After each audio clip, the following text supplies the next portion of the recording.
ഇന്ന് നമ്മുടെ താരം ചിക്കനാണ് കേട്ടോ. അപ്പം നമുക്കൊരു ചിക്കൻ ഫ്രൈ ഉണ്ടാക്കിയാലോ? ഇന്ന് ഒരു വെറൈറ്റി ചിക്കൻ ഫ്രൈ ആയിട്ട് ഇന്ന് ഞാൻ ഉണ്ടാക്കാൻ പോകുന്നത്.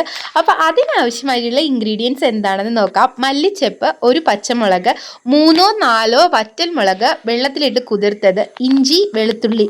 അപ്പോൾ ഇത് നമുക്കൊന്ന് മിക്സിയിലിട്ട് ചതച്ചെടുത്തോണ്ട് വരാം കേട്ടോ. ഇങ്ങനെ അരച്ചെടുക്കുക. അതിനുശേഷം നമ്മുടെ ചിക്കൻ എടുത്തിട്ട് അതിനകത്തേക്ക് ഒരു കോഴിമുട്ട പൊട്ടിച്ചൊഴിക്കുക. കോഴിമുട്ട പൊട്ടിച്ചൊഴിച്ചതിന് ശേഷം കോൺഫ്ലവർ 1 ടീസ്പൂൺ, മഞ്ഞപ്പൊടി, ഗരം മസാല, ഉപ്പ്, കുരുമുളക് പൊടിയും മുളക് പൊടിയും ഇട്ടതിന് ശേഷം നമ്മൾ നേരത്തെ തയ്യാറാക്കി വെച്ചിരുന്ന മിക്സും കൂടി ഇട്ട് നന്നായിട്ടൊന്ന് മിക്സ് ചെയ്തെടുക്കുക കേട്ടോ.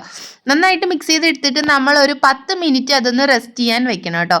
അതിനുശേഷം നമുക്കത് എടുത്തൊന്ന് ഫ്രൈ ചെയ്തെടുക്കാം. 10 മിനിറ്റ് കഴിഞ്ഞപ്പോഴത്തേക്കും ഞാനത് എടുത്തിട്ട് കുറച്ച് ബട്ടറും കുറച്ച് ഓയിലും എടുത്തിട്ട് തിരിച്ചും മറിച്ചും ഇട്ട് നന്നായിട്ട് നമ്മുടെ ചിക്കനെ ഒന്ന് മൊരിയിച്ചെടുക്കുക കേട്ടോ. നല്ലപോലെ വേഗണം. വെന്ത് കഴിഞ്ഞിട്ട് നമ്മുടെ ചിക്കനെ പാത്രത്തിലേക്ക് മാറ്റാവുള്ളൂ കേട്ടോ. എന്നാലേ ഇതിൻ്റെ കറക്റ്റ് ആയിട്ടുള്ള ടേസ്റ്റ് നമുക്ക് കിട്ടുകയുള്ളൂ. അപ്പം ഞാൻ കുറച്ച് വേപ്പില കൂടി ഇട്ടിട്ട് നന്നായിട്ടൊന്ന് മൊരിയിച്ചെടുത്തതിന് ശേഷം അത് ജസ്റ്റ് ഒന്ന് ഗാർണിഷ് ചെയ്യാൻ വേണ്ടിയിട്ട് നമ്മുടെ പാത്രത്തിലേക്ക് ഇടും കേട്ടോ.